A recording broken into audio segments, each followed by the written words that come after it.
¿sí? Sí, son Creo que seis. es nuestra sexta clase, estamos casi a la mitad del curso y estamos en el periodo de los jueces. Le vamos a dedicar, pues, estas 2 horas, abarca un periodo largo, ya veremos cuánto, tal vez 100, 150 años, tal vez más. Eso es lo que vamos a discutir ahora. Es la época que sigue a la conquista. Los israelitas conquistaron la tierra. Ahí, en el plano que estamos viendo, pues están ahí las 12 tribus distribuidas en el plano, en el mapa que conquistaron, ¿verdad? Con Josué y con Moisés. Y lo que sigue a la época de la conquista es la época de los jueces. Ahorita vamos a hablar de los jueces, que abarca, pues como les decía, digamos, siguiendo la cronología bíblica más tradicional, así como del asentamiento en Canaán sobre el 1200 hasta el 1050, que empieza el reinado de Saúl, ¿verdad? De modo que son como 150 años. Claro que la Biblia dice otras cosas y eso es lo que vamos a ver ahora. Bueno, aprovechando que tenemos el mapa ahí enfrente, aquí tienen el mapa, eh, digamos, así en la visión general, ahorita lo hago grande. Aquí está la tribu de Neftalí, aquí está Aser, aquí está Manasés, aquí está Dan, ¿verdad? Que después emigró hacia el norte, hacia esta zona. Aquí está Efraín, aquí está Benjamín, en anaranjadito claro, aquí está Judá en verde, y en medio de Judá Simeón. Y aquí está Isaacar, Isaacar, aquí está Zabulón. Todo esto en Cisjordania. En la Transjordania está la tribu de Rubén, ¿verdad? La tribu de Gad, aquí con moradito, Gad, y al norte la media tribu de Manasés, ¿verdad? Porque aquí está Manasés en café y aquí está Manasés también. Entonces, Manasés se dividió en dos, ¿verdad? La parte de Transjordania y la parte de Cisjordania. Ya hablamos de esa conquista, ya no me detengo en ello. Ahora vamos a ver el mapa por partes, ¿verdad? Más de cerca. Aquí tenemos los jueces en los recuadros, los jueces que surgieron y que, digamos, gobernaron algunas tribus o la tribu de Israel. Samgar en la parte de Aser, ¿verdad? Bet Aná era la patria de Samgar. Este es uno de los primeros jueces, ¿verdad? Y él era de Bet Aná. Muchos autores dudan que él fuera israelita, porque Bet Aná, pues quiere decir el templo de Aná, Anat, que es una diosa cananea. Entonces, difícilmente, bueno, a ver, ya estoy dudando, sí, una diosa cananea, y entonces que Shamgar fuera de ahí, pues indica que no era israelita. Algunos lo dudan, ¿verdad? Otros dicen, no, si era de la tribu de Neftalí. Bueno, les damos chance. Otro es Elón, ¿verdad? Un juez ya más tardío de la tribu de Zabulón, ¿verdad? En el centro del país, Gedeón, uno de los que más espacio ocupa en el libro de los reyes, era de la tribu de Isaacar, de Orfá, o Ofra. Isaacar, como pueden ver, pues ocupó la parte del valle de Israel, que les decía que va desde la bahía de Haifa, por toda esta zona se extiende hasta el valle del Jordán. Es un valle pues muy productivo. Y Isaacar, pues no lo conquistó, Isaacar no, porque eran las zonas del valle muy protegidas. Por aquí estaba Bet Shean, Megiddo, las fortalezas de Dor, que les decía yo que construyeron como un cinturón los egipcios para protegerse de cualquier invasión. Y eran ciudades, pues, si no, digamos, totalmente egipcias, soportadas por los egipcios, ¿verdad? Mantenidas por los egipcios como fortaleza. Entonces, Isaacar, ven que Jacob les dijo, cuando bendijo, entre comillas, a Isaacar, le dijo, Isaacar ha prestado su espacia para la carga, digamos, se ha asalariado, porque Isaacar pues no podía tener un territorio propio, no tenía fuerza. Después en el centro de eh, digamos, del macizo de Cisjordania está Manasés. Aquí dice oeste de Manasés porque había una parte en Transjordania muy grande. Bueno, eh, de aquí fue Tolá, otro juez, ¿verdad? Y también Abdón, de la parte sur de Manasés.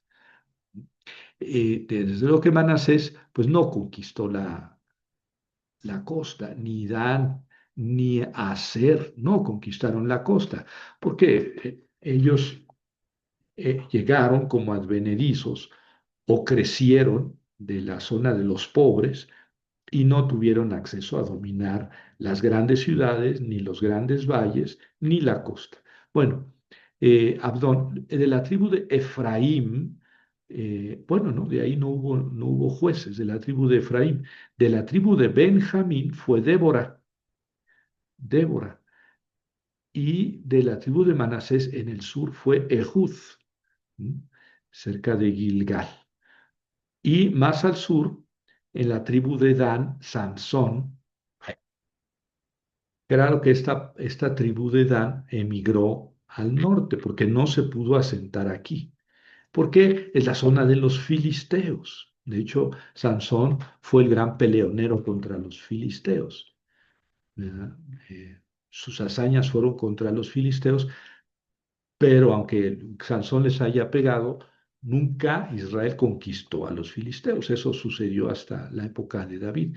Y Ibsán también era de la zona de Judá, ¿verdad? Y Otniel, o bien Otoniel, que era de aquí del sur de Judá, ¿eh? De, de la tribu de Judá. De la tribu de Rubén no hubo ningún juez, tampoco de la tribu de Gad, y de la tribu de Manasés del este, de la Transjordania, son dos, Yair y Jefté, o Jefté, ¿verdad? Bueno, ¿por qué es importante este plano? Porque vean que no todas las tribus dieron jueces. No se puede decir que las tribus estaban gobernadas por jueces. No, no, no. Surgieron jueces que juzgaron o que gobernaron, ahorita hablamos de eso, determinado tiempo a determinadas tribus, ¿verdad? A veces se unían, eh, por ejemplo, Gedeón logró unir varias tribus, Isaacar, Zabulón, Neftalí, Aser, el este de Manasés, cuando la amenaza venía por esta zona. Pero pues, juntó a 6 tribus máximo, ¿verdad? No hubo ningún juez digamos, lidereara a las 12 tribus en una batalla o contra alguien, y tampoco eran jueces, digamos, que, que gobernaran en varias tribus, ¿verdad? Se dice que juzgaron, ahorita hablamos de eso, juzgar o gobernar en la tribu esta, de donde ellos eran, pero no juzgaron en las demás tribus, aunque hayan logrado liderar a varias tribus en la defensa de algún enemigo común, ¿verdad? Bueno, estos detalles son importantes, ¿verdad? Las tribus del este, o sea, las de Transjordania, pues muy pronto desaparecieron, ¿verdad? El este de Manasés desapareció muy pronto, el este bueno, Gad, de Transjordania, también desapareció muy pronto y también Rubén. A los gaditas se los comieron o los vencieron los amonitas. A Rubén se lo comió Moab, ¿verdad? Y a Manasés se lo comieron los sirios, ¿verdad? Porque por aquí debe estar Damasco, ¿ven? Damasco. Entonces es una zona de influencia más bien de los sirios. Bueno, aquí tiene entonces una explicación del mapa, ¿verdad? Digamos, para empezar a entendernos. Y luego les muestro otro mapa que ustedes tienen en sus apuntes, eh, en los que se muestran las hazañas de algunos de los jueces. Bueno, como ustedes pudieron contar aquí arriba, son 12 jueces, 1, 2, 3, 4, 5, 6, 7, 8, 9, 10, 11, 12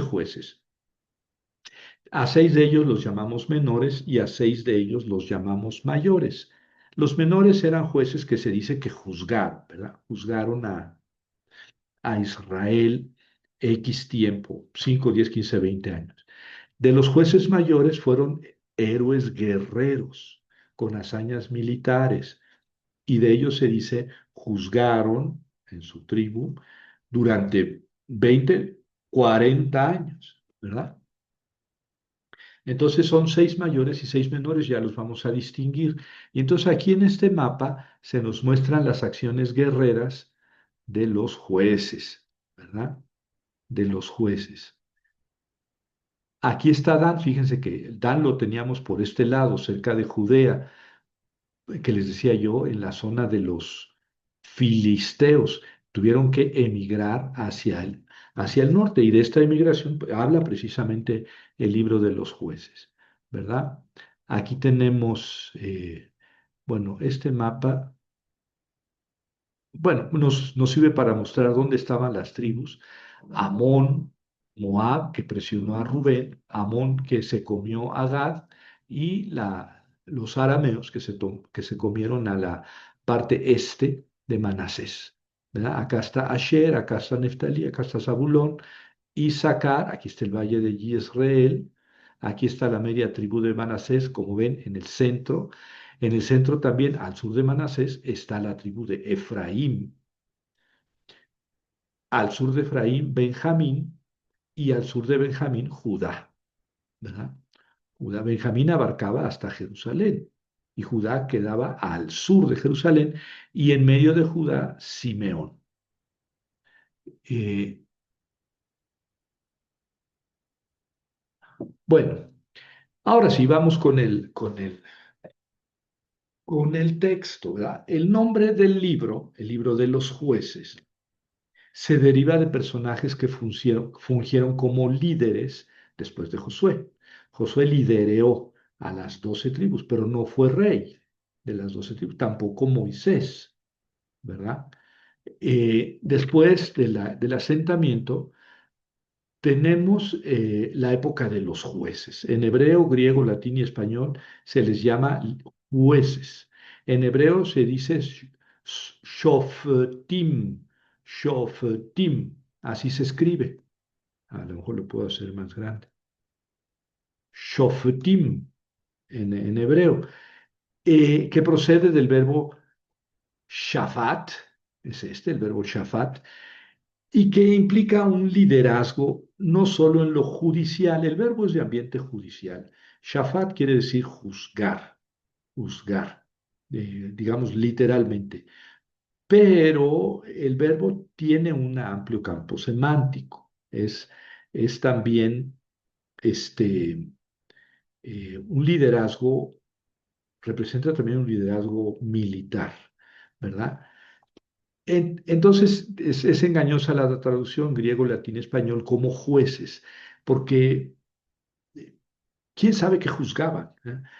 Ya vimos que Moisés se sentaba a juzgar todos los casos que había de pendencias entre los israelitas y que su suegro Jetro le dijo, no te desvivas tú juzgando porque vas a terminar mal y vas a ser insuficiente para todo el pueblo. Mejor nombra jueces, ¿verdad? Entonces, los jueces, pues no, evidentemente su nombre no dice que fueran líderes políticos o gobernantes, pues en este caso lo eran, ¿verdad? tenían un liderazgo no solo judicial, sino también en lo carismático y militar.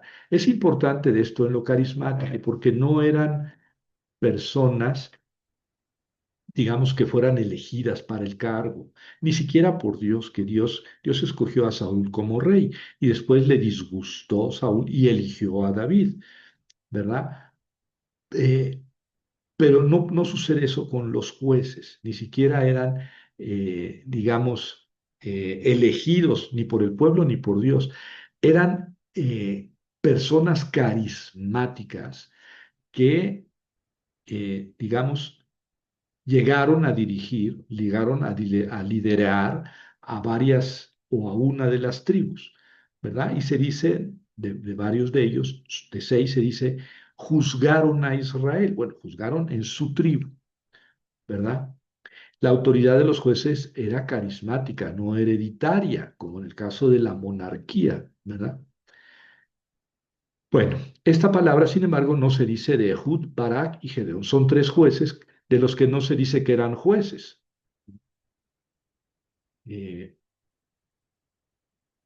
Otro detalle que hay que tener en cuenta al enfrentarnos a este periodo es que no tenemos documentos extrabíblicos.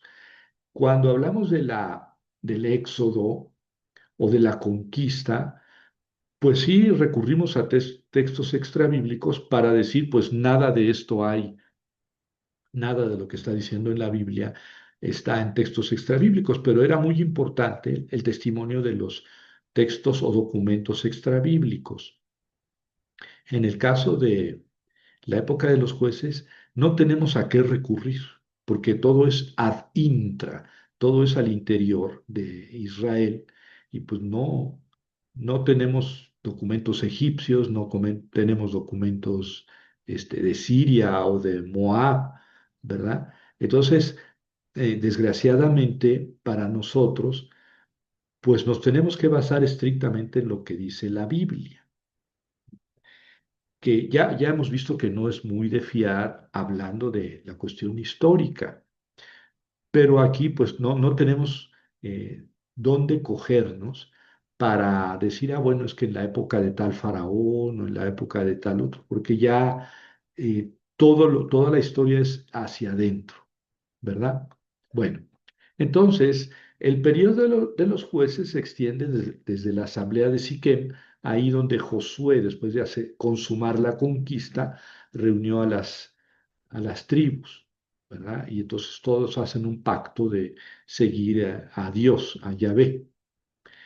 Entonces, desde ahí prácticamente, cuando termina la conquista, hasta la despedida de Samuel, en el primer libro de Samuel, cuando Samuel se despide del pueblo, hasta ahí llega la época de los jueces, porque Samuel era juez. Me voy por mi Biblia, disculpen un segundo.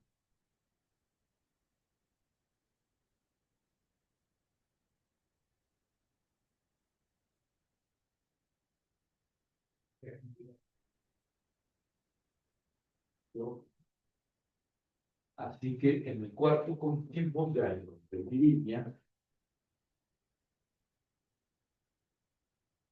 y les leo 1 Samuel 7:15. El primer libro de Samuel es el que está después de los jueces.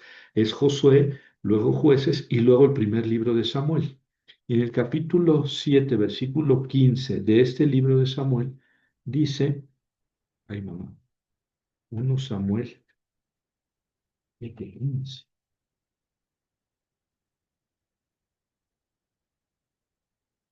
Ah, y ya no me gustó porque no lo dice. Mm, Pero sí lo dice, ¿eh? Mm, Lo leí en la mañana,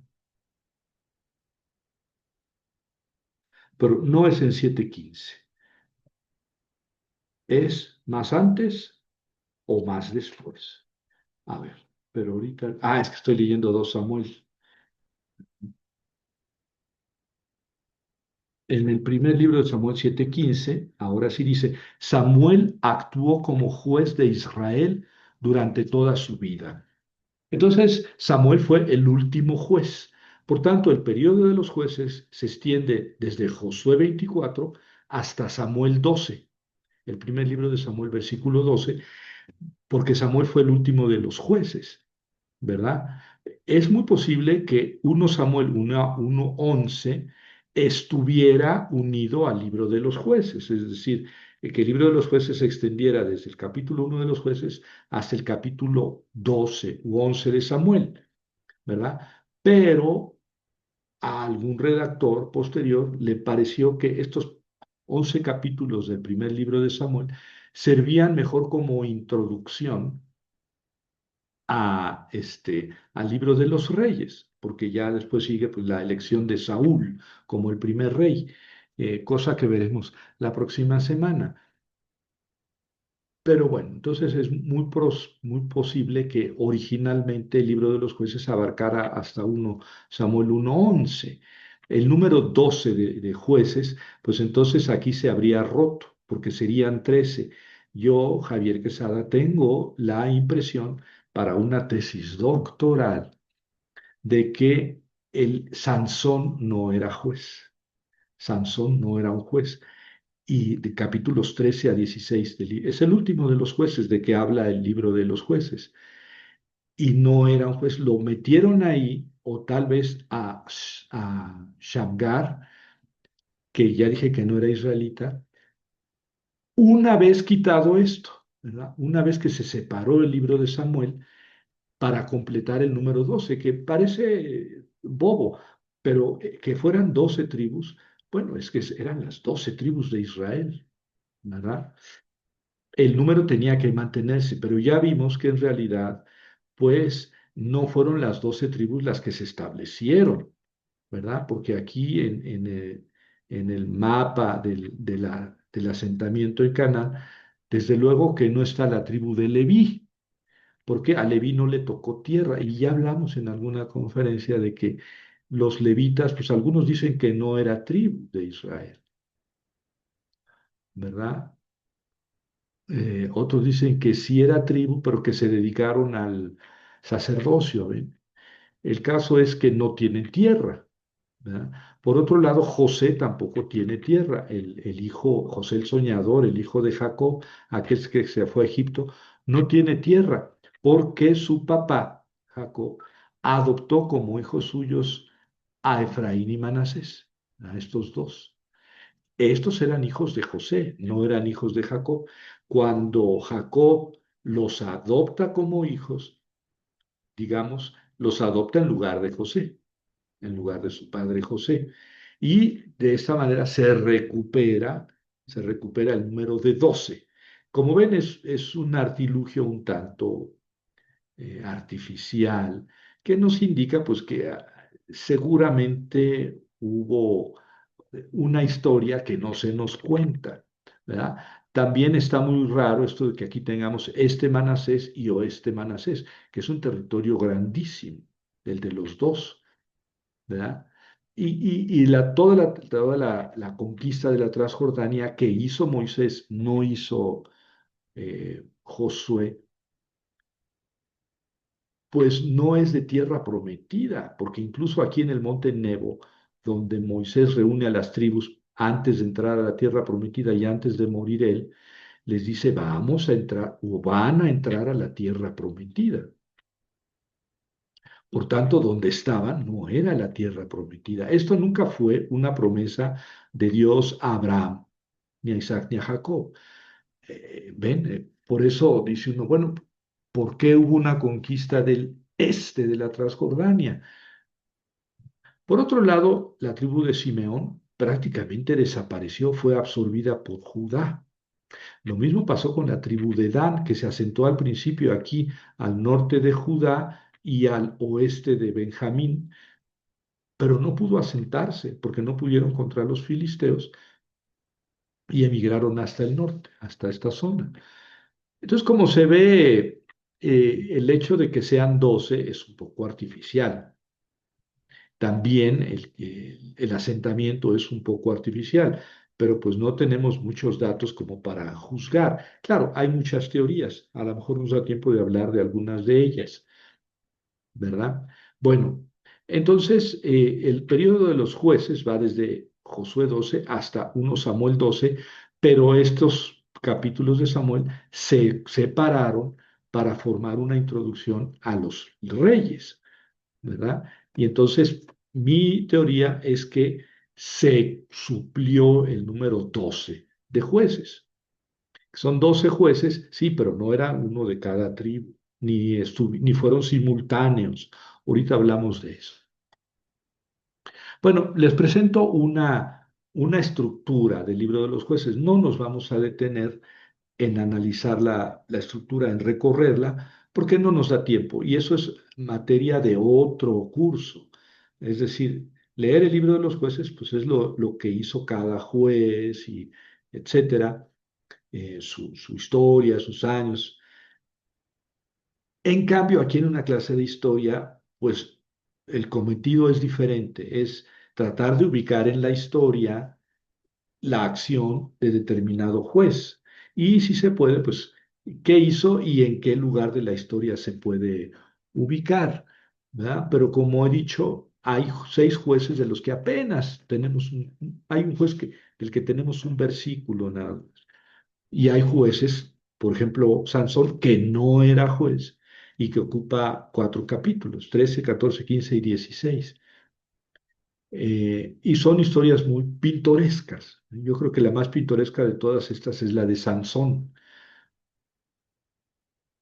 pero ni viene al caso porque no trae detalles históricos que podamos comprobar. Bueno, lo primero es el resumen del establecimiento en Canaán. Esto lo comentamos la semana pasada, porque dijimos que la conquista, según el libro de los jueces, pues fue rápida y fue brutal. O sea, los israelitas avasallaron toda la tierra de Canaán en una expedición militar fulminante. Y luego en el libro uno de los jueces se nos dice todo lo que no conquistaron. ¿Verdad? Y entonces ahí decimos, ah, caray, pues no conquistaron lo principal. Exactamente.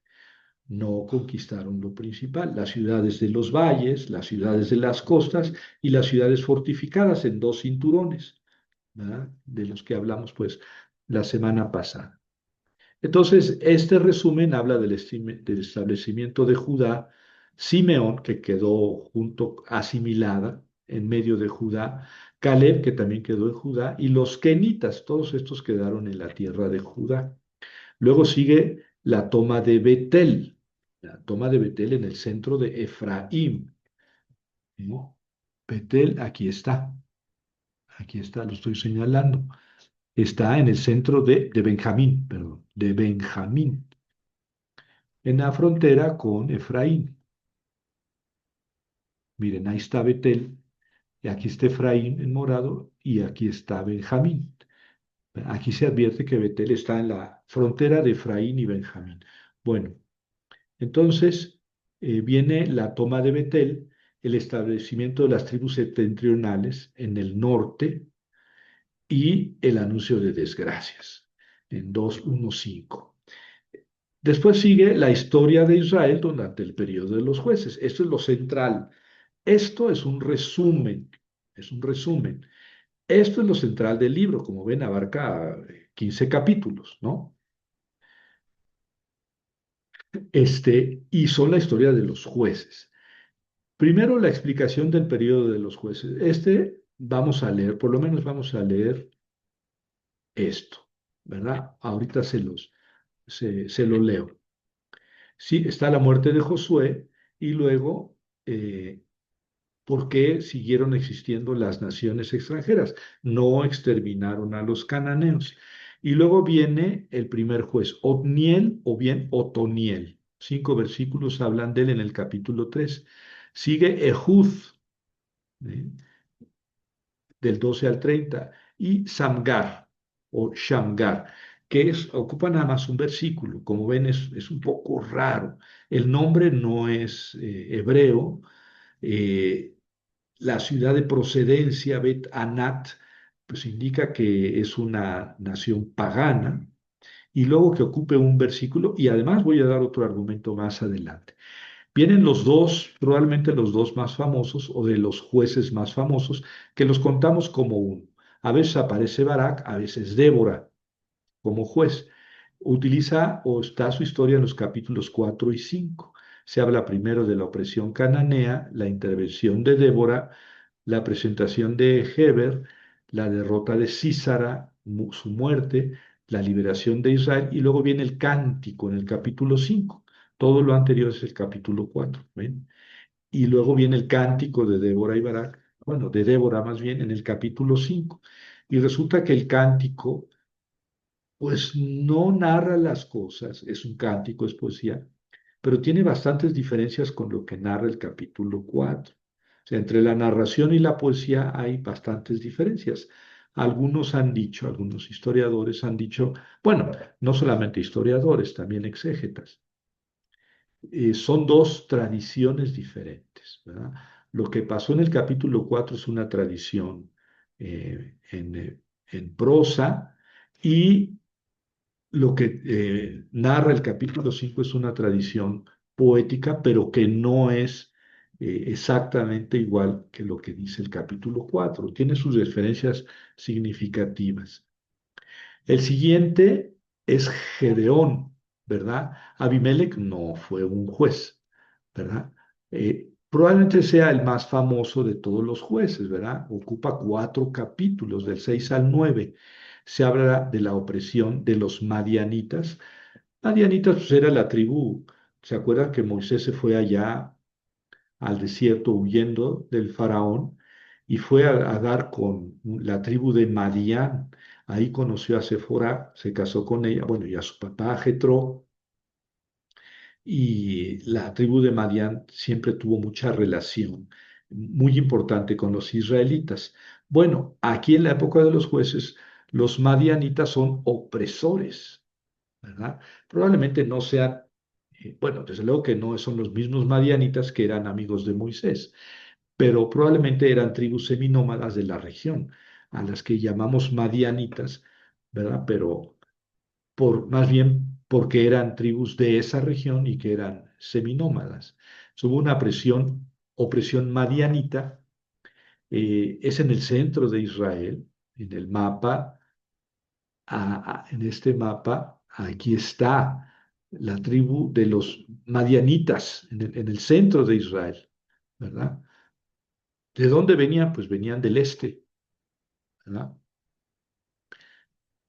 Bueno, entonces eh, viene la opresión madianita y luego la intervención de un profeta.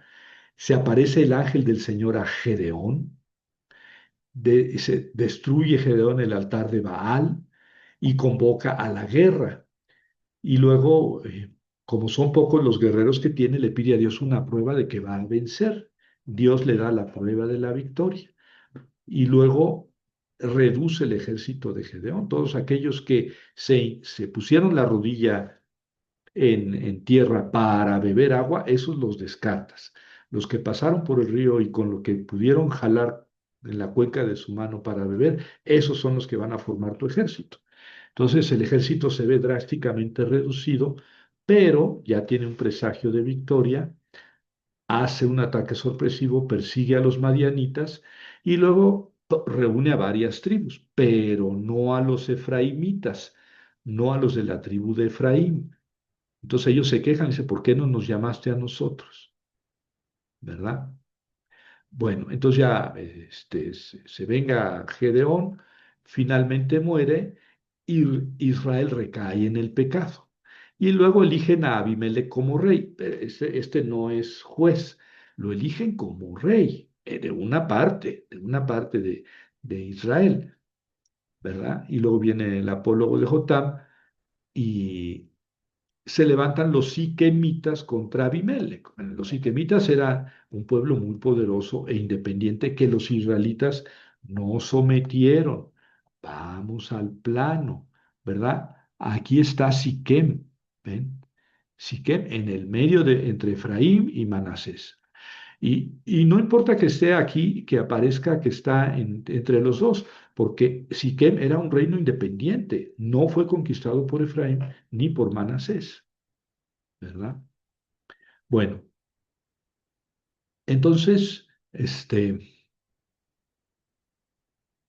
se levanta los siquemitas contra Abimelech, les propina una derrota a Abimelech y después muere, después de 3 años de haber sido rey. Fue digamos, un intento de realeza, no de todo Israel, probablemente nada más de Manasés, tal vez Efraín, pero fracasado.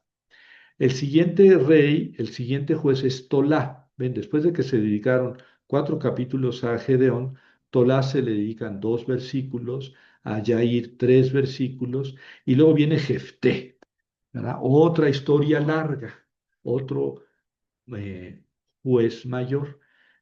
En este caso, la opresión es de los amonitas, ¿verdad? Actual Jordania. La capital de Jordania en la actualidad es Amón. Las condiciones de Jefté, las negociaciones de Jefté con los amonitas, voto y victoria de Jefté. ¿Se acuerdan que al que mate le voy a entregar a mi hija? No, no, ¿cómo? Si gano, sí, esa fue. Si ganamos esta batalla, ofreceré a Dios lo primero que salga a recibirme en mi casa. Y salió su hija. Guerra contra Efraín y Galaad y muerte de Jefté o Jeftach, ¿verdad? Luego siguen otros profetas también menores, como ven, Ibsán, 3 versículos, Elón, 1 versículo, Abdón, 4 versículos, y luego cierra la historia de los jueces Sansón, ¿verdad? Que ocupa 4 capítulos, como de Gedeón. Es una historia muy larga, bueno, muy bonita, muy conocida. ¿Se acuerdan de Dalila y con una quijada de burro mata a 1000 filisteos y todo eso?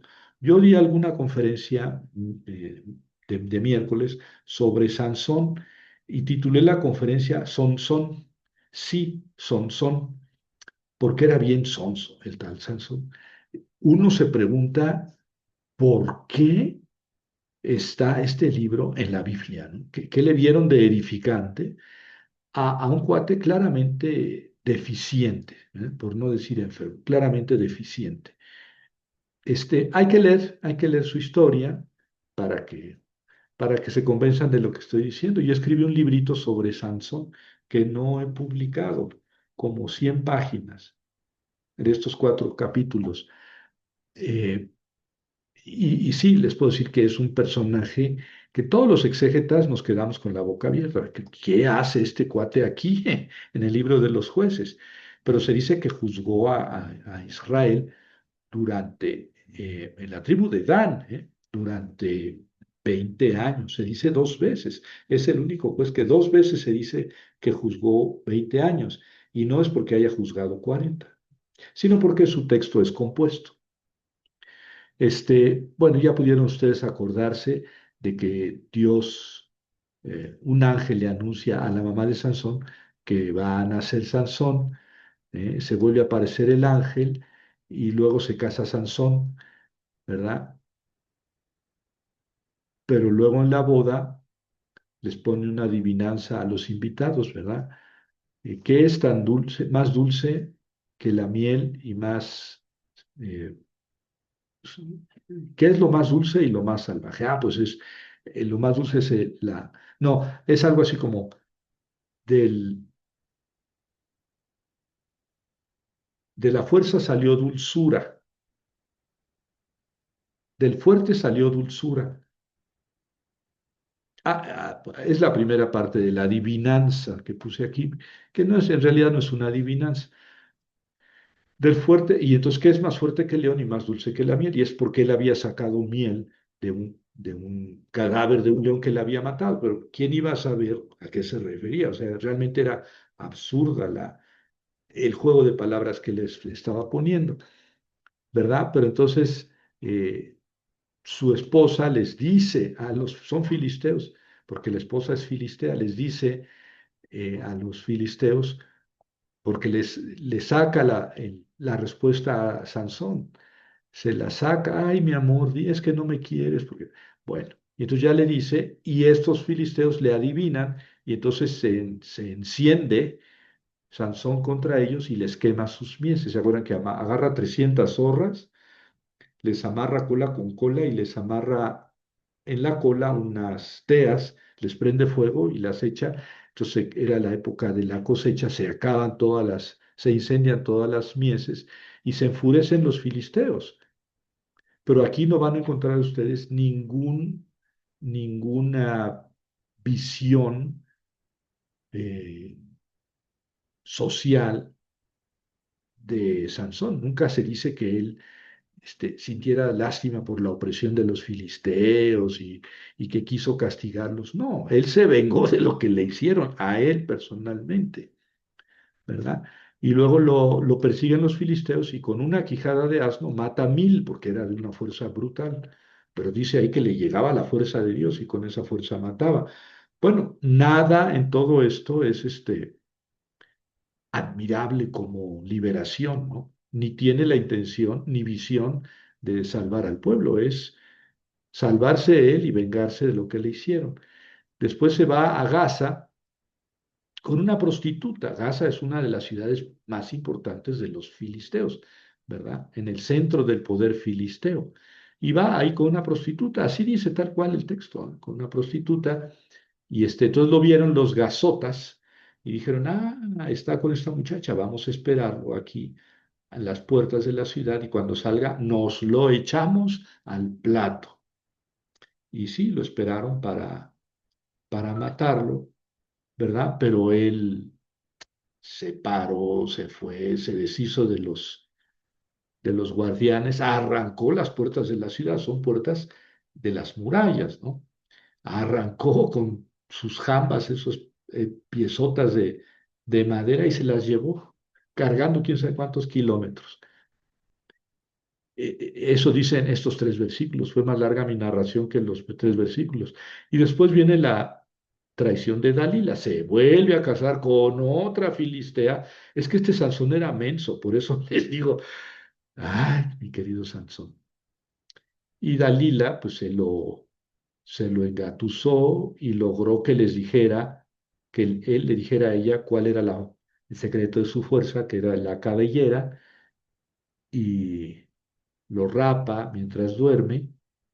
Y luego dice, los filisteos, y Sansón quiso oponerse, como en otras ocasiones, y iba a romperles la maíz a los filisteos, pues no pudo porque estaba debilitado.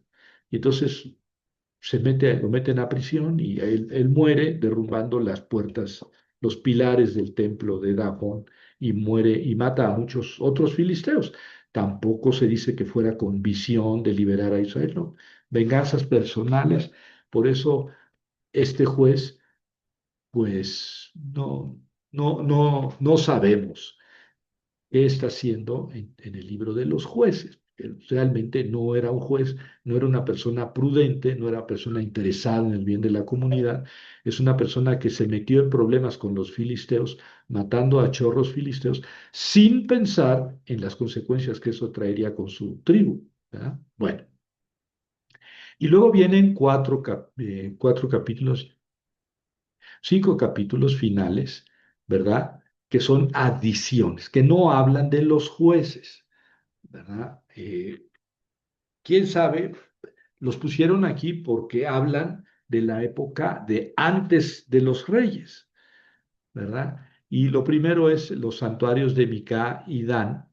Eh, se trata de un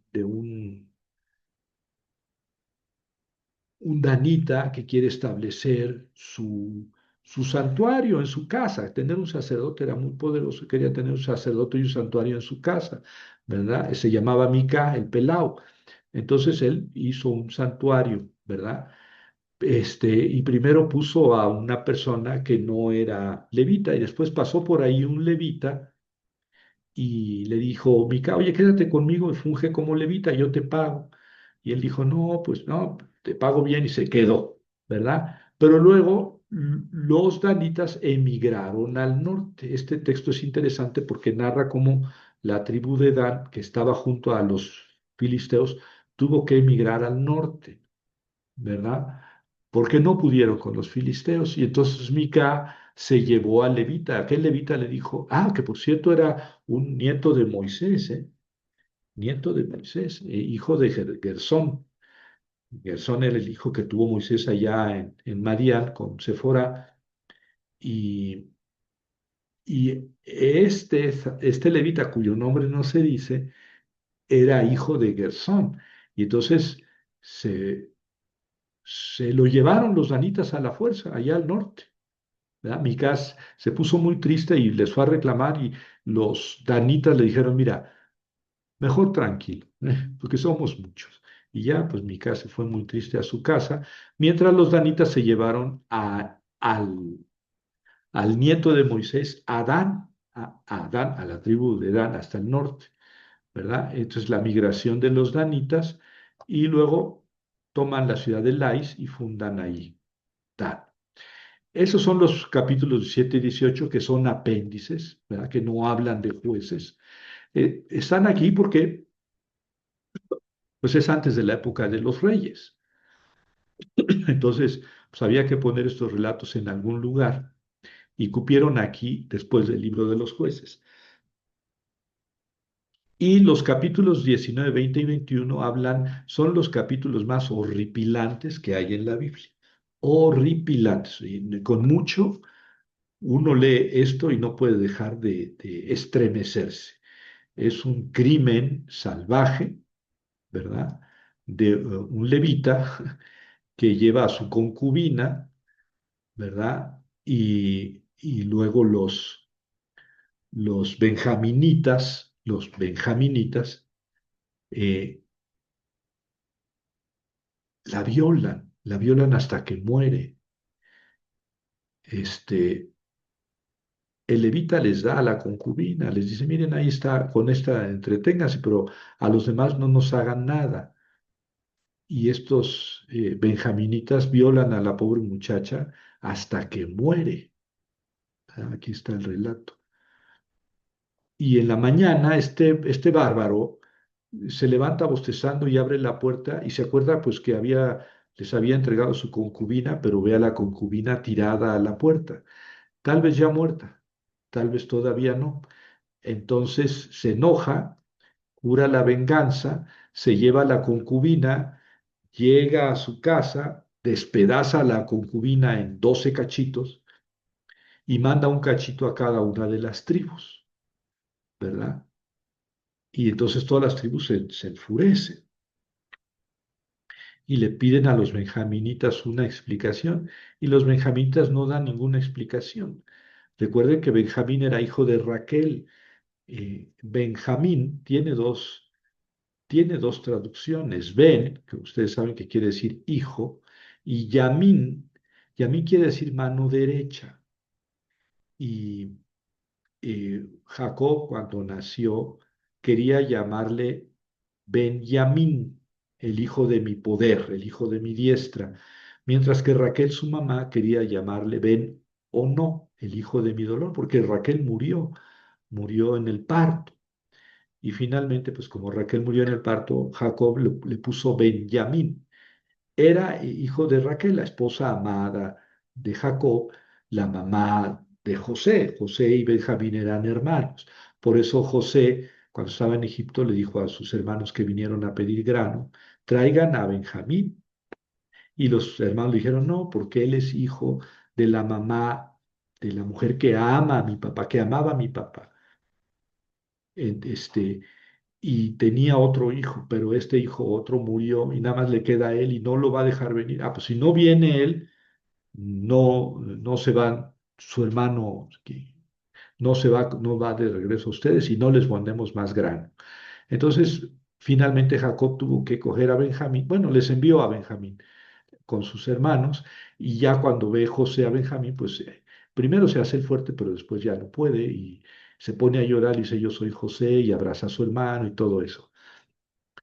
Y de Benjamín era Saúl, era un benjaminita. ¿Ven? De hecho, Benjamín quedó unido a Judá. Cuando se dividieron las 12 tribus, otra vez vamos al mapa. Aquí está Benjamín, ¿verdad? Benjamín, ¿verdad?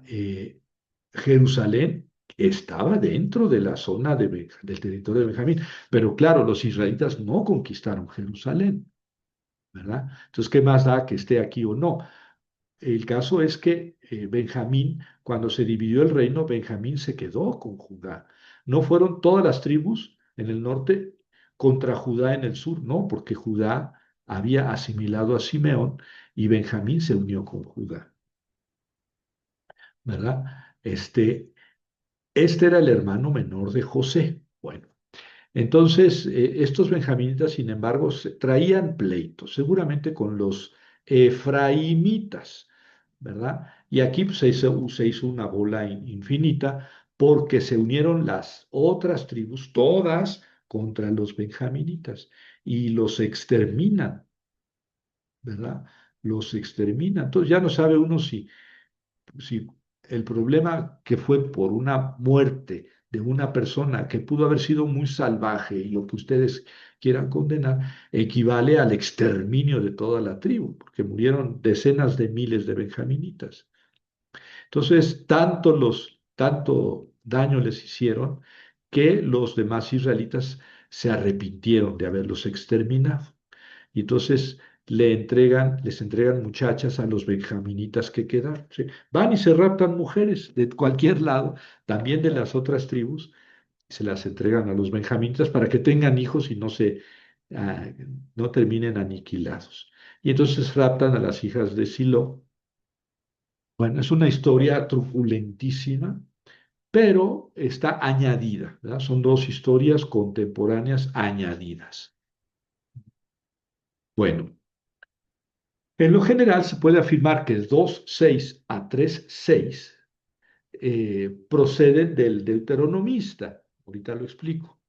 Imprimen estos capítulos, estas partes, a todo el libro la forma de interpretar la historia que tiene este autor.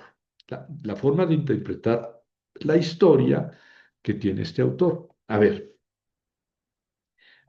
la primera parte del libro de los jueces, esto hablaremos después de eso. Parece que es muy posterior, es de la época post-exílica, después del destierro, mientras que esta parte es la parte central del libro de los jueces. Pero esta parte, ¿verdad? Especialmente esto que estoy subrayando, hasta 3:6, de 2:6 a 3:6, es, digamos, la dirección, la explicación de cómo deben entenderse todas esas historias de jueces, ¿verdad? En los versículos 12, perdón, 2, capítulo 2, versículos 11 a 19, que les digo que es esta la parte del deuteronomista. ¿Quién es el deuteronomista? El autor que está un poquito antes del destierro y en el destierro, el deuteronomista, que es el responsable del libro del Deuteronomio y de estos libros que hemos venido leyendo, Josué, Jueces, Samuel 1, Samuel 2, Reyes 1 y Reyes 2, son redacción deuteronomista. Sí, redacción deuteronomista, pero las historias que trae son anteriores, son antiguas. Pero el redactor quiere centrar. Y fíjense cómo lo hace. Los hijos de Israel hicieron lo malo a los ojos del Señor y sirvieron a los Baales, a los dioses de los cananeos. Abandonaron a Yahvé, Dios de sus padres. Hicieron lo malo. Vamos a ponerlo en rojo, ¿verdad? Abandonaron a Yahvé, que los había sacado de la tierra de Egipto y fueron tras dioses extraños. Los dioses de los pueblos que los rodean se postraron ante ellos e irritaron a Yahvé. Abandonaron a Yahvé. ¿Mm? Y sirvieron a Baal y a las Astartes. Se incendió la ira de Yahvé contra Israel y los entregó en manos de salteadores que los despojaron. Los vendió en manos de los enemigos que los rodeaban y no pudieron hacer frente a sus enemigos. Para donde fueran, la mano de Yahvé estaba contra ellos para mal, como había dicho Yahvé y como Yahvé les había jurado. Los afligió de gran manera. Yahvé hizo surgir jueces que los salvaban de la mano de quienes los despojaban, pero tampoco escuchaban a sus jueces. pues se prostituyeron tras de otros dioses y pues se postraron ante ellos. Muy pronto se apartaron del camino que habían seguido sus padres, escuchando los mandatos de Yahvé. Ellos no obraron así. Cuando Yahvé le suscitaba jueces, Yahvé estaba con el juez y lo salvaba de la mano de sus enemigos todos los días del juez, pues Yahvé tenía misericordia por sus gemidos ante quienes los oprimían y afligían. Pero cuando moría el juez, volvían a corromperse más aún que sus padres, yéndose a los otros dioses para servirlos y postrarse ante ellos. No se apartaron de sus obras ni de su camino obstinado. Bueno, esta, este círculo, este círculo se repite 12 veces en la historia de los jueces, ¿verdad? Los hijos de Israel hacen el mal, entonces Yahvé los abandona y Yahvé los castiga, los entrega en manos de los enemigos, pero Yahvé se compadece y hace surgir jueces, ¿verdad? Pero tampoco escuchan a los jueces y entonces se vuelven a hacer el mal y se vuelve a repetir el círculo. Cuando Yahvé le suscitaba jueces, estaba Yahvé con el juez y había paz, lo salvaba, pero desaparecía el juez y empezaba el círculo. Los israelitas abandonaban a Yahvé, hacían lo malo, Dios se enojaba, Dios los castigaba, les mandaba un opresor que los tenía tantos años, este, digamos, sometidos, pero luego Yahvé se compadecía y mandaba un pues que los liberara. Este círculo es lo que el autor quiere que retengamos de toda la historia de los jueces, ¿verdad? Entonces, si este es un autor deuteronomista, estamos pensando que allá por el año 600, digamos así, un autor o varios autores de la corriente deuteronomista quieren reconstruir la historia. Y entonces van a reconstruir, desde luego, paulatinamente a lo que está hacia atrás, del año 600 que pasó en el año 700 antes de Cristo. Y cuando vinieron los asirios y tomaron Samaria. ¿Y qué pasó más antes, en el año 800? Pues Elías y Eliseo. ¿Y qué pasó antes? No, pues David y Salomón, ¿verdad? ¿Y qué pasó antes? No, pues los jueces. ¿Y qué pasó antes? No, pues Moisés y el Deuteronomio. ¿Ven? El deuteronomista está recopilando la historia a partir del año 600 antes de Cristo. Ahora bien, la historia de los jueces es del 1200, o sea, 600 años antes. Este es un libro deuteronomista. Pero ¿qué hace el deuteronomista? Recopila historias, ¿verdad? Claro que el deuteronomista no tiene una cronología, una historia detallada, no, no la tiene, no la tiene, como tampoco ya vimos del Éxodo y como tampoco de los patriarcas. Tampoco tiene de esta época una historia detallada. Entonces, ¿qué hace? Junta historias. Ah, pues mira, esta me sirve, esta me sirve, esta me sirve. Probablemente había un librito, ¿verdad? Ya escrito o probablemente oral, que hablaba de las acciones de los héroes. Vamos a hablar de los 6 profetas mayores. Y estas circulaban, y entonces el autor deuteronomista dice, esto me va a servir.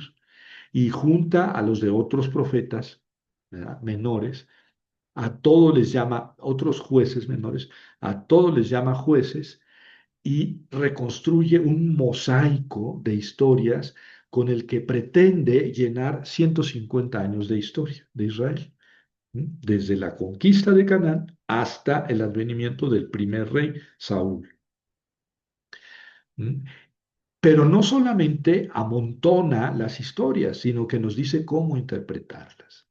Miren, en todas estas historias vamos a ver que el pueblo pecaba, que Yahvé lo castigaba, que el pueblo suplicaba, que Yahvé les enviaba a un juez, el juez los liberaba, vivían en paz, moría el juez, volvían a traicionar a Yahvé y se repetía el ciclo. Eso es lo que tiene en mente el deuteronomista, Por eso estos versículos son casi un resumen del, del libro de los jueces. Si no tiene historias, si no narra historias, sí nos está diciendo cómo entender el libro de los jueces. Entonces, las historias de los jueces proceden de tradiciones anteriores, no están ligadas cronológicamente. No es que después de este juez surgió este otro. ¿Por qué? Porque los jueces surgen en determinadas tribus cuando tienen determinados peligros. Nunca, ni un solo caso, se unen las 12 tribus para pelear, por ejemplo, contra los filisteos o los amonitas o los moabitas. Nunca, ¿no? Los jueces alcanzan a unir para defenderse a dos, una, dos, tres, cuatro tribus, cinco, seis cuando mucho, ¿verdad? Entonces, tampoco es pensable que surgió un juez acá y hasta que desapareció ese juez allá, surgió otro por acá, ¿no? Porque entonces los de allá, los primeros, se quedaron sin juez durante más tiempo y los del sur, durante el tiempo que hubo juez en el norte, no tenían juez en el sur o en el centro. Pues no es la idea de este libro de jueces darnos una historia cronológica, completa, comprensiva de lo que pasó con las 12 tribus durante estos años. ¿Mm? Se ha dicho que la relación de las 12 tribus era una especie de anfictionía, que estaban en las anfictionías, como en otros, en Grecia, en Roma, este, se unían a veces 12 tribus, a veces eran más o menos tribus o grupos, se unían en torno a un santuario y se coaligaban, hacían una liga, un nexo entre ellos, en virtud de un santuario central, ¿verdad? Y estaban todos obligados a mantener el santuario central y a tener ciertas reglas. Entonces, esta anfictionía se ha interpretado, se ha trasladado a las 12 tribus de Israel. El gran promotor, no fue el primero, ni el último, pero el gran promotor de esta idea fue Martin Noth. Él decía pues que las tribus formaban una anfictionía, ¿verdad? Eh, a Not lo han seguido muchos, pero no, lo hayan seguido o no, él tuvo mucha influencia en todo lo que sigue. ¿Verdad? Yo tenía un maestro, un amigo, que después fuimos amigos, en la Ponti, que se llamaba Martín, y yo le decía Martin Not, siempre le decía así, porque él además era especialista en esta época y había bien leído a Martin Not. Bueno, el caso es que un exégeta notable que planteó esto de la anfictionía no fue el primero ni el último, pero fue el que digamos, la argumentó bien. Pero hay otros autores que dicen no hubo tal anfictionía. Yo creo que el principal es Devaux, Roland Devaux. Roland Devaux, aquí está, miren. Historia antigua de Israel, volumen 2, historia antigua, ¿eh? O sea, él quería hacer toda la historia, pero nada más llegó hasta la época de los jueces, y son dos volúmenes de 400, 500 páginas cada uno. Es uno de los principales exégetas en mi punto de vista que ha habido, era un dominico, ¿verdad? De la École biblique de Jérusalem et archéologique française de Jerusalén.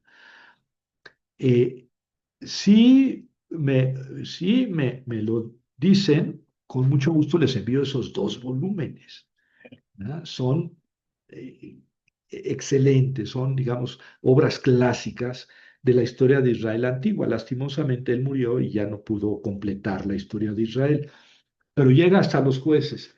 Y él dice varias veces, yo aquí puse una cita de él, digamos que ya en la última página que habla de esto, dice, ello parece indicar, o sea, todo lo que ha argumentado durante 50 páginas, parece indicar que durante este periodo no funcionó con carácter de institución nada parecido a un sistema de las 12 tribus.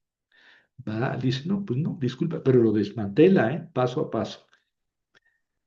No era ¿por qué? Pues porque nunca se juntaron las 12 tribus para una batalla, por ejemplo. Además, no había un santuario central. Jerusalén, no, pues Jerusalén ya había sido conquistado. Bueno, el arca estuvo en varios lugares, pero no era un santuario central. ¿Ven?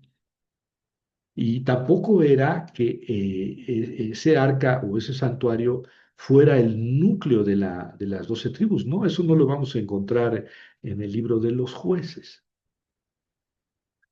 Entonces, Debao es una de las principales autoridades que niegan pues, que hubiera sido una anfictionía. Y el otro es Hermann, ya les envié este libro, Siegfried Hermann. Dice, con la mejor voluntad, o sea, queriendo ver las cosas de, vamos a ser indulgentes con Martin Knopf, no se puede hablar de que existiera y actuara un sistema tribal como unidad de acción perfectamente organizada. Entonces, ¿qué es lo que tenemos que pensar? Pues que las tribus, unas tribus que tenían cierto nexo entre ellas, se establecieron ahí y que tuvieron problemas con sus vecinos y que se las arreglaban para defenderse. No tenían un rey, no tenían un líder global, no tenían un santuario central en torno al cual giraran todos. Pues no. Este santuario que habían hecho en el... Sí, pero de ese santuario habla el sacerdotal y eso se escribe después del destierro. ¿No? Aquí tenemos claro pues, que no existía un santuario portátil que fuera el santuario central de las 12 tribus. ¿No? La tesis de la anfitrionía no se sostiene debido a que ninguno de los jueces dirigió a las 12 tribus. No había un santuario central tribal. No, Siquem no era, porque Siquem era un reino independiente, no, no conquistaron los israelitas Siquem. Betel tampoco era un santuario central. Gilgal tampoco. Gilgal es la primera ciudad en la que entraron. ¿Se acuerdan que cuando pasaba el arca por el río Jordán, se detuvieron las aguas del Jordán y pasó el pueblo?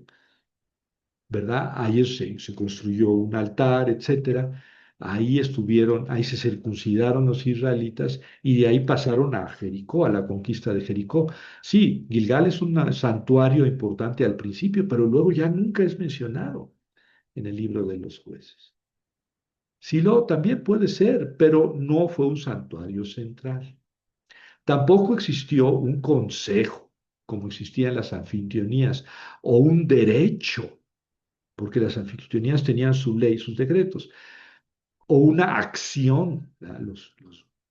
Las tribus confederadas iban juntas a una batalla, eso nunca sucedió en el libro de los jueces. Entonces se desmantela la idea de la anfictionía. Bueno, ya he dicho, muchos todavía en la actualidad la defienden y otros, sin embargo, son más escépticos, ¿verdad? Ahora vamos a una descripción rápida de los jueces.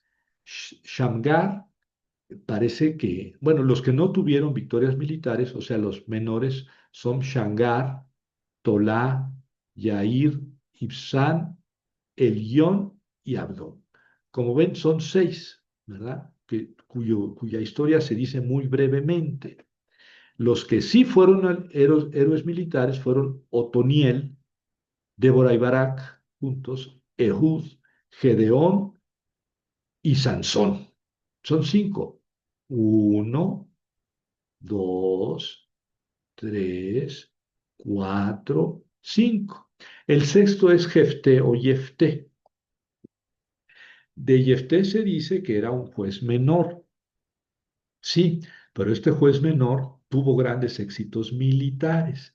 Entonces, fue el punto de unión entre los menores y los mayores fue precisamente Jefté. Algunos autores dicen que Jefté fue la inspiración que tuvo el deuteronomista para decir voy a juntar a los menores, ¿verdad? Porque los mayores pues, eran sus grandes acciones que seguramente circulaban en tradiciones orales o escritas, y Jefté era uno de estos, pero Jefté se dice que era un juez menor, y esto animó al deuteronomista a jalar a pegar a estos 6, a los 6 menores, ¿verdad? Bueno, eh, Deveau dice que la historia de los libertadores, este libro o esta tradición oral llamada Historia de los Libertadores, comprendía a Ehud, Débora y Barak y Gedeón. Son tres nada más. Ehud, Débora y Barak se cuentan como uno y Gedeón, ¿verdad? Que se pudo haber transmitido en el Reino del Norte y esto es lo que integró el deuteronomista en tiempo de Josías, sobre el 600, ¿verdad? 620. Este autor, el deuteronomista, sumó las historias de los jueces menores, atraídos por la historia de Jefté, que es juez menor, pero que hizo grandes acciones militares. Añadió también la historia de Otoniel, que también es uno de los mayores. Añadió el marco narrativo de 2:6 a 3:6. ¿Por qué es importante ese marco narrativo? Porque nos dice cómo hay que leer el libro de los jueces. Y esta es la mentalidad del deuteronomista. Finalmente, este señor también añadió la historia de Sansón. Yo, Javier, pienso que él es el que cortó la historia de Samuel para formar parte de la introducción al libro de los reyes, y entonces le quedaban 11 jueces, ¿verdad? ¿Por qué quería llegar a 12? Porque 12 son los meses del año, 12 son los signos del zodiaco. Es un número simbólico siempre, ¿no? Y no solamente en Israel. Entonces añadió la historia de Sansón, que es demasiado ajena a las demás historias de los jueces. Finalmente, después del exilio, el redactor sacerdotal habría añadido la introducción, ¿ven? Lo que les dije, la primera parte del libro de los jueces y estos últimos 5 capítulos que seguramente el autor sacerdotal no los inventó, no los escribió, los recibió y dijo, ¿y esto dónde lo pongo?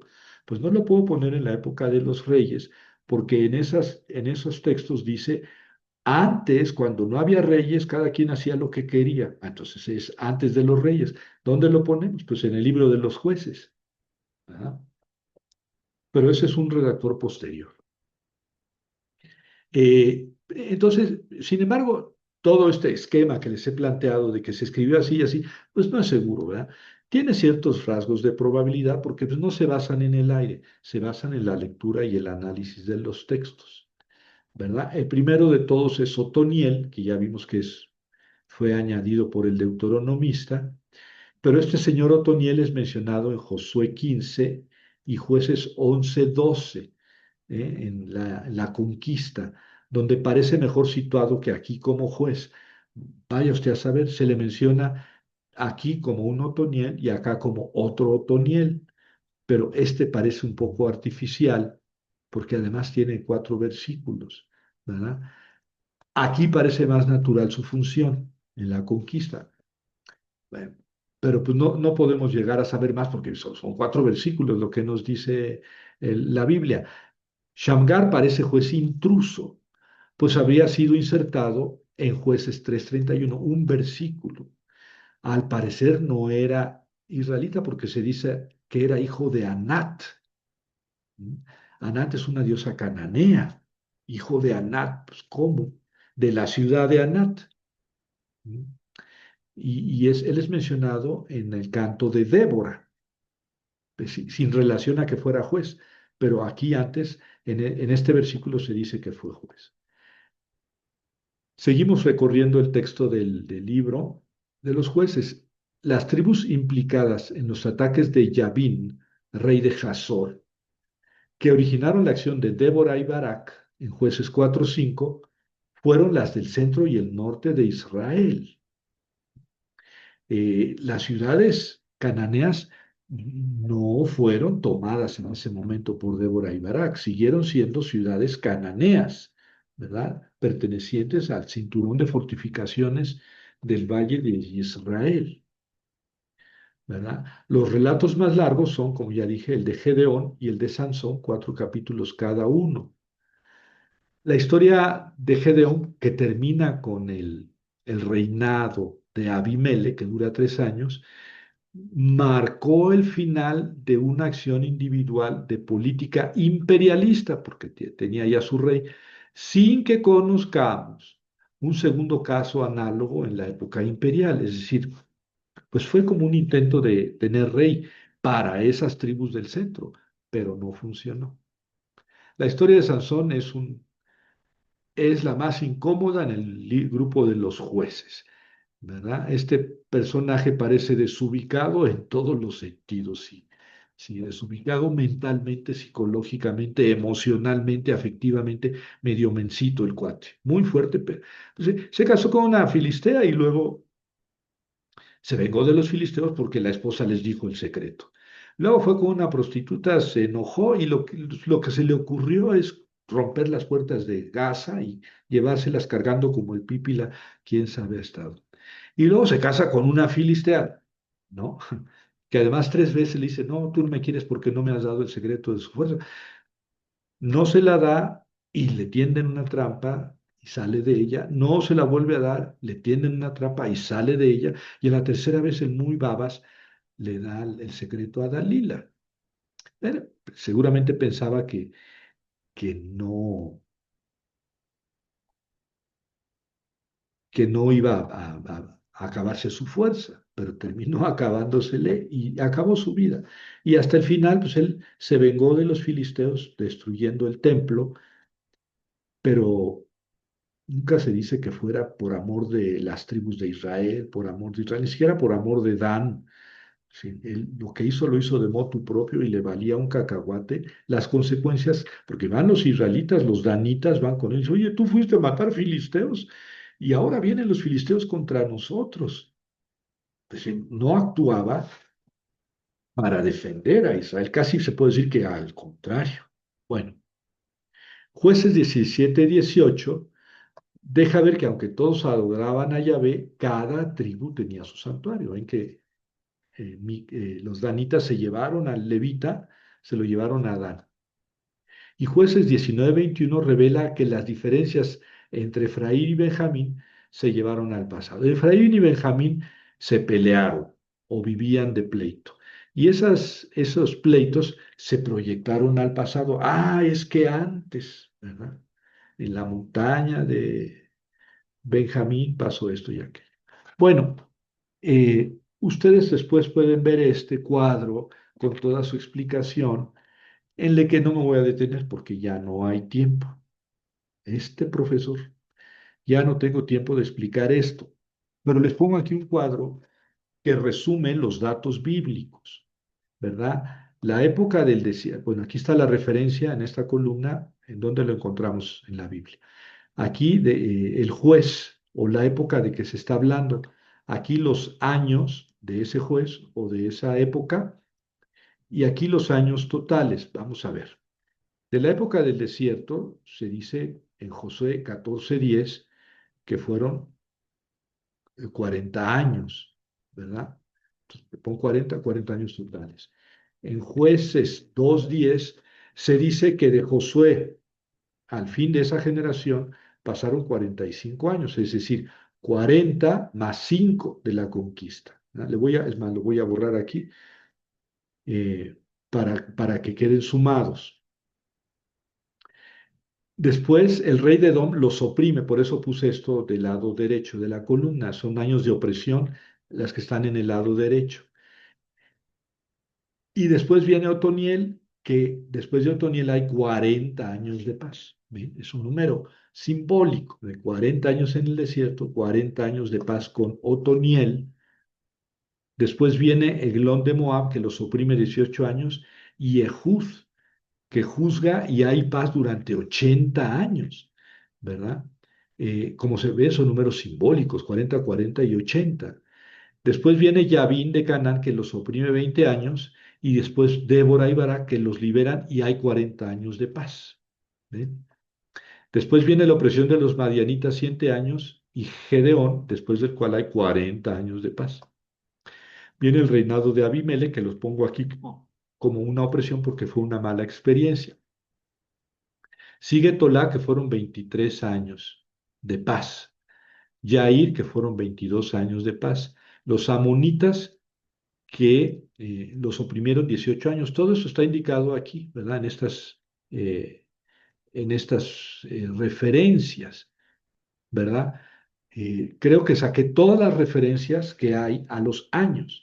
Jefté y Abimelech son 6 años de Jefté más 3 de Abimelech, ¿verdad?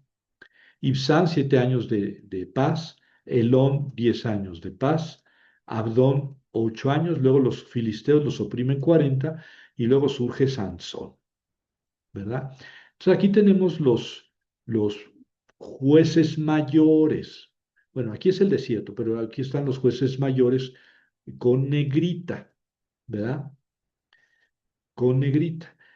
Aquí él dice, son 400 años, 410 años en total. Sumamos todos estos, son 410 años en total. 296 corresponden al periodo de los jueces y 114 a esta columna de aquí son el periodo de opresión. En total son 410 años. O sea, el periodo de los jueces son 410 años, si se le crea al libro de los jueces, ¿verdad? Después viene Elí, ¿verdad? El que fue instructor de Samuel, 40 años, y después Samuel, que no sabemos cuántos años, después Saúl, que reinó 2 años, después David, que reinó 40, y aquí ven cómo son épocas simbólicas, y no sé por qué aquí puse 20. Bueno, eso lo tengo que corregir, porque aquí dice 40 y aquí dice 20. A ver, vamos a ver qué dice 1 Samuel 4:13.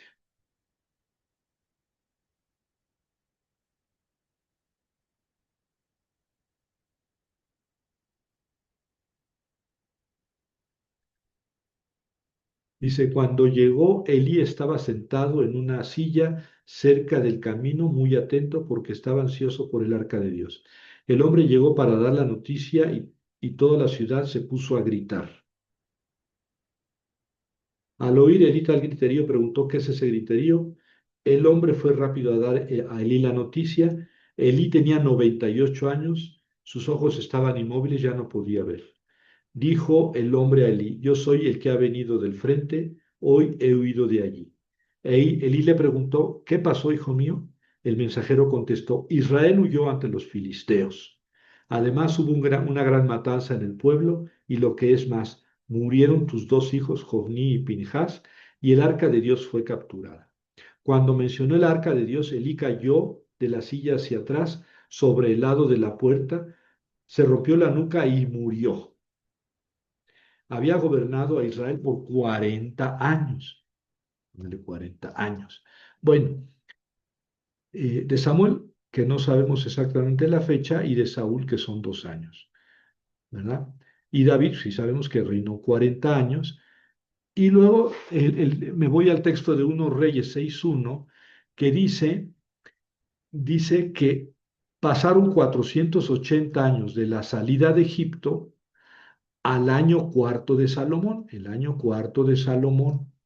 Y ahí dice que pasaron 480 años de la salida de Egipto al cuarto año de Salomón. El cuarto año de Salomón es el 971, ¿verdad? Esto significa que la salida de Egipto fue el año 1451. Ya, el número ya lo habíamos analizado antes y no cuadra con nada.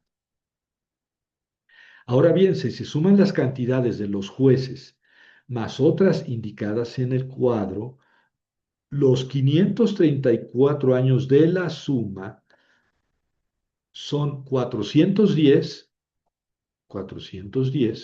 en total de los jueces, con opresión y jueces, más 45 del desierto, más 45 del desierto, y la conquista más 40 de Elí, que acabamos de ver, más 20 del arca en Kiriat Yarim. Cuando el arca estuvo ahí en Kiriat Yarim, después de que la recuperaron, después de esto de la muerte de Elí, ¿verdad? Más los 2 años de Saúl, más los 40 de David, más los 4 de Salomón, que Salomón reinó más, pero aquí dice que el cuarto año de Salomón, ¿verdad? Si sumamos todos esos años nos da 561. ¿Mm? Y aquí dice que 480. O sea que la salida no se dio el 451, sino en el 1532, o sea, en el siglo XVI, la salida de Egipto. Este, esto es un poco tonto lo que estoy haciendo, pero muchos autores se meten en Honduras con esto, ¿eh? ¿Por qué? Porque está claro que los números son simbólicos, está clarísimo. Además, no podemos pensar que, eh, que Tolá murió, hubo 26 años después de paz y después vino Yair, ¿verdad? Porque ¿qué pasó con la tribu de Tolá una vez que murió Tolá y que Yair surgió en otra tribu? Ahora bien, ¿qué pasó con la tribu de Yair mientras Tolá estaba juzgando acá? Entonces estamos presuponiendo aquí que todas las fechas son una después de otra, pero estas fechas son claramente simbólicas. ¿Por qué les tenemos que hacer caso? Más bien lo que nos están diciendo es no le hagas caso, el hecho de que sean simbólicas, ¿verdad? Sin embargo, si a 1532, que sería la fecha del éxodo, restamos los años indicados como época de opresión, es decir, 114, obtenemos que entre la salida de Egipto y el cuarto año de Salomón pudieron haber pasado 480 años. Como ven, los autores aquí hacen malabares. ¿Cómo organizamos todos estos datos para que nos den 480 años? ¿Mm? Es decir, que el año cuarto de Salomón sea el año 480 de la salida de Egipto. Pero ¿para qué queremos llegar a esto? Llegaríamos a 1532 o a 1451, pero esa fecha no es posible para la salida de Egipto. Entonces estamos queriendo demostrar que Salomón tenía razón cuando sabemos que no tenía razón, ¿verdad?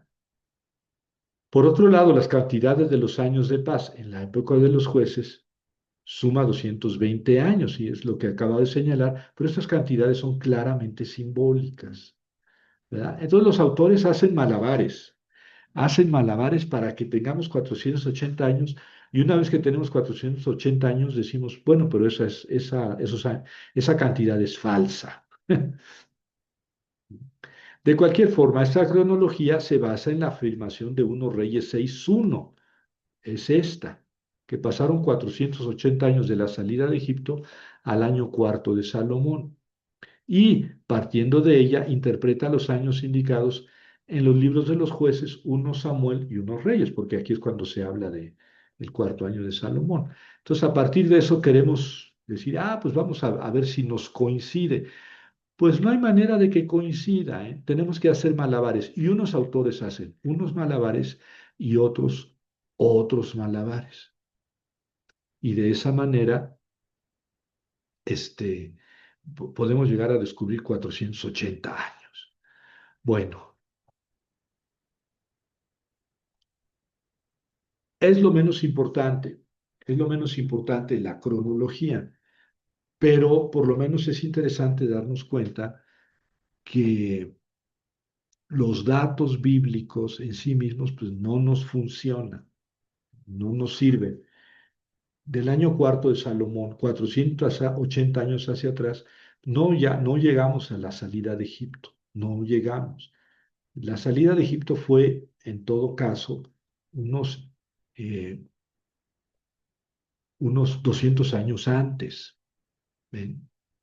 250 años antes, tal vez, del 971, habría que llegar a 1250 más o menos, que es lo que ubicamos como salida de Egipto, que tampoco tenemos, pues los autores dicen que no hubo salida de Egipto, y si no hubo salida, tampoco hubo entrada. Eh, es decir, la historia de Israel se reconstruye con tradiciones muy antiguas, queriendo rellenar huecos para una teología, para una historia teológica.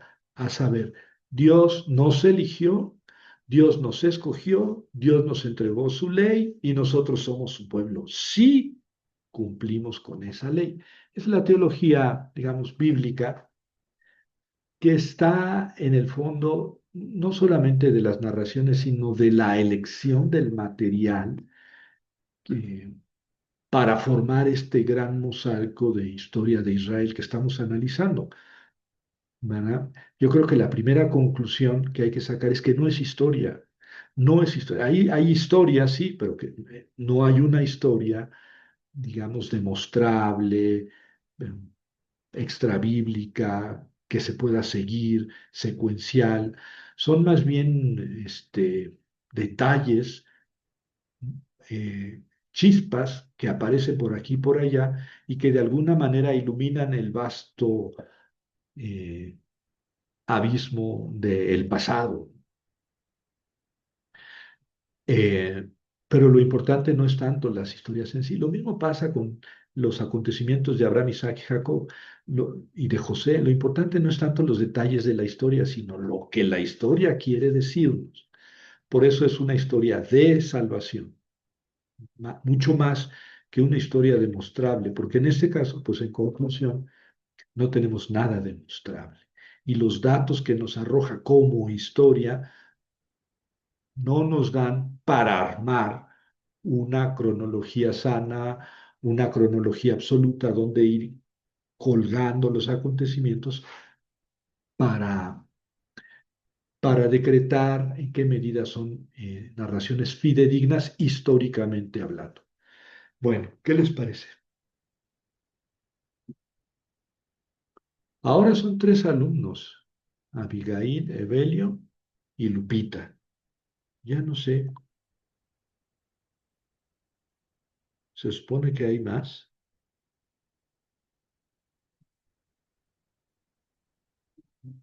Bueno, pero no me escribieron. Bueno, no, no importa, o sea, no los persigo, pero me inquieta saber qué pasó. Y de todas maneras, ya saben que esto lo subo al canal y ahí lo pueden ver. ¿Algún comentario?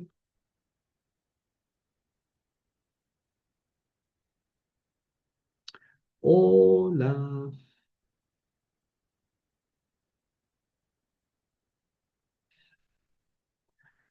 Evelio, Lupita.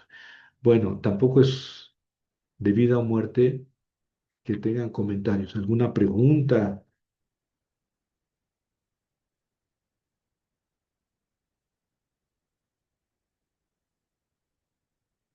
Sus micrófonos están cerrados.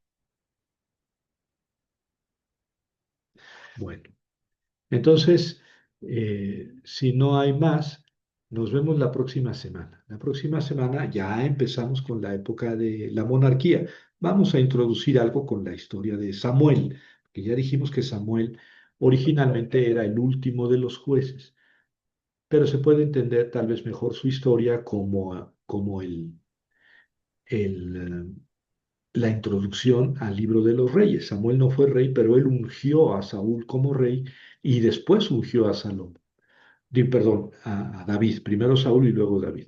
Bueno, sí, Evelio, ¿algún comentario? No, doctor, está muy interesante esto, pero a mí bueno, usted y veo que se está yendo muy por el lado bíblico. Yo encontré un capítulo de una obra muy, bueno, común, bueno, es un libro de más de 1000 páginas, pero que hay una parte de Judá e Israel, pero basado, lo escribe un arqueólogo.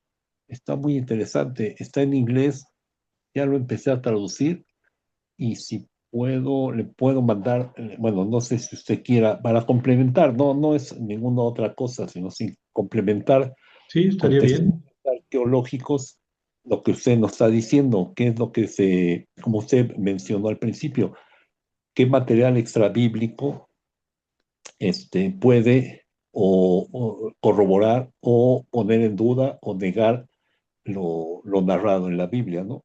Entonces, le mando, bueno, se lo envío o se los envío lo que llevo yo traducido para que vean ustedes cómo Oh, va qué y si bien. les gusta, pues lo sigo traduciendo y ya lo compartimos, ¿no?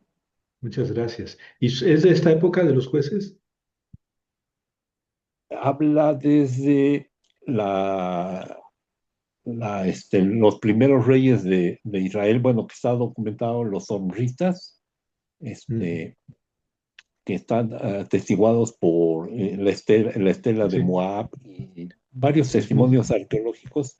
que van dando, autor sí hace mucha referencia a la cuestión, a la Biblia, ¿no? Esto lo mencionan sobre todo Reyes 1 y 2, Ujú. mencionan, Sí, que es después, ajá, porque sí, sí, exactamente. sí, Filkenstein, y que ese libro que les envié también habla de esto, de esta época, pero De no hecho, me... este libro es de 2023 y hace mucha referencia a Wittgenstein y a otros Ajá, autores, o sea, sí, que seguramente se sí. conoce, pero bueno, para no hablar en el aire, yo le envío lo que Ah, muchas llevo. gracias, muchas Usted me gracias. dice, pues sí vas bien, no, sácate, ya no. No, está interesante, porque, pero si habla de los Hombridas, es en el siglo IX, o sea, es ya la época que sigue, la época de los reyes. Porque yo no he encontrado, el mismo Deveau es un arqueólogo, o sea, él es minuciosísimo y de esta época no trae ningún detalle arqueológico. Es más, él afirma, así, esa afirmación que yo puse en los apuntes, no tenemos ningún dato extrabíblico respecto de esta época, es de Roland Deveau y es una afirmación muy seria, muy consistente, pero sería muy interesante encontrar algo arqueológico o extrabíblico referente a esta época, que va del 1200 al 1050, porque después de esto sí hay, sobre todo, y no de David y Salomón, sino de la época de los Omridas, de Omri. Ajá, Es cuando ajá, empieza a haber más detalles y nos damos cuenta de que el reino de Israel era mucho más importante que el reino de Judá, entre otras cosas. Pero eso ya es para la siguiente sesión, que empezamos con los reyes. Entonces nos va a venir muy bien la traducción o lo que tengas a bien mostrarnos de estos autores, ajá. porque ya son de la época que vamos a empezar la próxima semana. Sí, ya en época de hierro, bueno, lo que los arqueólogos llaman época de hierro, ya que luego se ve interrumpida por los pueblos del mar, ¿no? Bueno, ya lo compartiré y lo platicaremos, ¿no? Ok, muchas gracias. Que No, no, no. descansen. Igualmente, buenas noches, gracias.